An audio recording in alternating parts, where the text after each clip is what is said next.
This is Chapter 80, The Beautiful Glitch. Deep inside the robot factory, Dr. Malovo was sitting with Razum, Unit 7134. Roz was just now a robotic head, but for the moment, her head was all that she needed. The robot and the designer had many questions for each other, and they sat there for hours having conversations like these. "What happened to you on that island?" said Dr. Malovo. "Tell me everything." The robot told her everything. She described how she awoke on a rocky shore and how her only desire was to survive and how her difficult life was that harsh place. "To survive in the wild, I had to become wild," said Roz. "So I studied the animals, I mimicked their behavior, and eventually I learned to speak their language."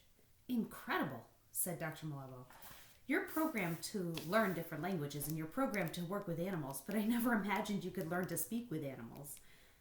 "Although I could speak to animals, they still did not trust me," said Roz. "So I tried to win them over with kindness. Animals ran from me and laughed at me and attacked me, and I responded with kindness. It was a good strategy. But the real key to my survival came in the form of a gosling. When I adopted Bright Bill, everything changed. I was finally accepted by the animals. I was surrounded by friends and family. I was home."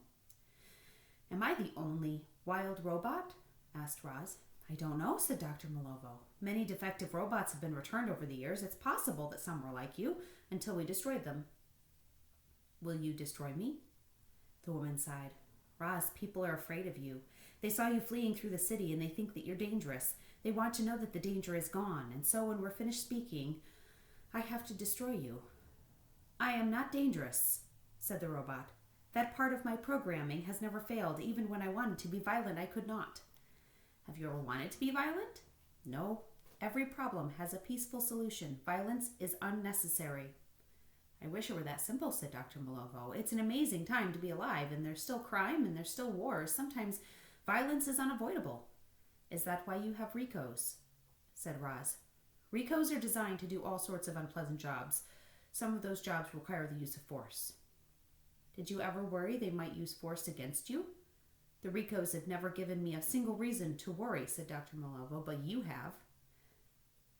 "How did you escape from Hilltop Farm?" said Dr. Malovo. Roz didn't answer. "Let me guess, the children helped." Roz just stared. "They're not in any trouble. If I were them, I probably would have helped you too."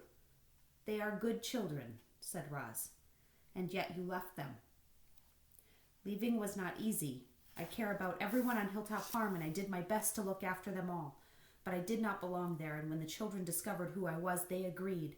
They wanted me to go home, and so they helped me escape." "Why do I fear water? Why am I female? Why was my body designed this way? Why does my computer brain know some things that others do not? Why, Dr. Malovo laughed. "Why do you need all these answers?" "You programmed me to learn," said Roz. "I am simply trying to learn about myself." The woman shifted in her seat. "Those questions are more complicated than you understand. There are countless considerations that go into designing any robot. I have to determine the robot's size and strength and appearance. I have to give the robot a proper programming and a computer brain. I have to predict how many people will react to the robot. I have to imagine everything that could go wrong. But all my decisions are guided by a single question. What is the robot's purpose?" Quietly, Roz asked her designer, "What is my purpose?" "Sorry to disappoint you, Roz, but you don't have some grand purpose. Like all the Razum robots, you were designed to work for humans, and that's it." The robot thought for a moment, and then she said, "I once suggested to a group of wild animals that my purpose might be to help others." The designer thought for a moment, and then she said, "When you put it that way, your purpose does sound rather grand, doesn't it?" "How would you feel if someone said you could never go to your family?" asked Roz. Dr. Malovo smirked. "Nobody would say that to me. I spent my whole life creating robots. I never had time for family." "You created me," said Roz. "In a way, I'm your child, and you are my mother." "I'm not your mother," said Dr. Malovo. "I am not your mother," repeated Roz. "Those were my first words to Bright Bill, but I was wrong." The woman stroked her chin. "Up on the rooftop before you fell, what were your very last words to Bright Bill?" "I told him I loved him." "How do you know your feelings are real?" asked the woman. "How do you know your feelings are real?" said the robot. "Your brain might be defective," said Dr. Malovo, "but certainly is fascinating." I did not choose to be this way, said Roz, but this is who I am. You would be wild too if you had been born and raised in the wilderness. Maybe I am defective. Maybe everything I have experienced is a result of a glitch. But if so, what a beautiful glitch. I have my own thoughts and feelings. I made life for myself. I have a son. Brightbill is somewhere out there right now wondering if he will see his mother again. Dr. Malovo, you do not have to destroy me. You can fix me, and I will return to my island, and the city will never see me again, I promise. I just want to go home. Please help me.